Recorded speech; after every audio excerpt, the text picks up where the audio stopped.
Joining us now, Suffolk County, Long Island Police Benevolent Association Vice President Lou Civello. Lou, Joe Biden comes to New York to meet with the New York City mayor, who just happens to be an ex-cop. What do you make of it? Good evening, John. It's great to be here with you. And I make that it's nothing more than political theater. It was just a few days after two police officers were savagely murdered here in New York that the president's press secretary was scoffing at Fox News because you were the only one covering these soft-on-crime policies. And these soft-on-crime policies and laws that they have passed are directly contributing to the violence and to the death of those two police officers. So thank you for bringing the attention to that. Well, we appreciate those words. We're just covering the news, and, you know, some networks don't want to do that. Some people would say, though, it's the pandemic, that people are desperate, that, you know, people don't have jobs, that kind of thing. Is there any truth to that? None whatsoever. We're in the middle of a long and painful I told you so. And unfortunately, people are paying the price for that with their lives. You know, here in New York, for over 2 years, those of us in law enforcement have been sounding the alarm about laws like bail reform, laws that let violent criminals back out on the street. We've, just recently had an individual, a rapper, who shot a police officer and was able to walk out free on bail. So this is the dangerous place we've come to. There is no law that seems too radical for the progressives in control of New York State right now. What about we have a DA? Go ahead. Yes. I was just going to make the point that we have DAs now, like Alvin Bragg in Manhattan, that just openly say they will not prosecute crime. Yeah. For those who don't live in New York City, the new district attorney in this city is saying that he's going to let most people off on, crimes. He doesn't consider armed robbery, for instance, a serious crime, a serious enough crime to require immediate jail time.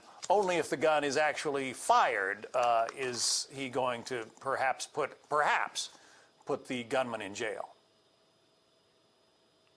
Exactly. Imagine that in any other walk of life. Imagine if you worked for the fire department and you said, I'm going to pick and choose which fires to put out, and I'll just choose which ones that I let burn. That's essentially what he's doing. You can put a gun to someone's head, and as long as you don't pull the trigger, you're going to walk away, with nothing more than a ticket. So, Alvin Bragg here in New York should have been removed from his position as district attorney. Governor Kathy Hochul is remiss in her duties for not removing him. And I truly believe the reason she did not is because she knows he's not the only DA doing this. He's just the only one that was inept enough to put this out in writing and got called on it. But others are doing this exact same thing. And had she removed him, she would have sent a message to those.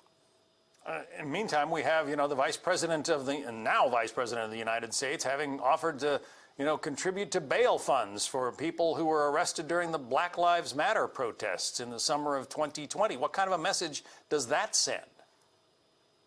It's a slap in the face.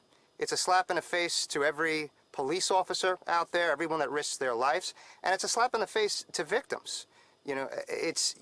We keep pushing this narrative that we're making the system more just with some of these laws. The system, when you can just walk out free after committing a violent crime, is anything but just. It's certainly not just if you're a victim. Yeah. I've got to think that it's awfully hard to be a cop these days. When you make these arrests, you put the bad guys in handcuffs, but then they walk out free. Yeah, we lock them up and they let them out.